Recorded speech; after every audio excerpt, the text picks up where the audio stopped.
CPA, cost per acquisition or cost per action, is the holy grail for targeted advertising, because ultimately Google's auction is smart, and we think it's easy to use, and ultimately helps people understand the value that they're willing to pay for an ad and ultimately get from that ad. But that said, it's an approximation. We know as advertisers, you have to take the function of your click-through rate, the probability of conversion once the user gets to your site, ultimately sort of multiply it out, find with the profit margin or what you're willing to spend for cost of sales, and then back out to try and understand what you should bid in the auction. So ultimately, it would be a lot cleaner if you as business owners know what you're willing for your cost of sales to be. If you could just say, if you could give me a sale, this is what I'm willing to pay for it.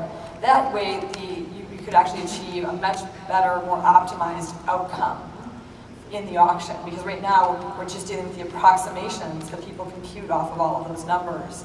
So we've been looking at things like conversion tracking, so we could ultimately help people using things like Google Analytics and some of these tools to try and help people understand the likelihood of conversion. But the holy grail is being able to use those numbers and ultimately offer a CPA-based model, but I think that's a long way off.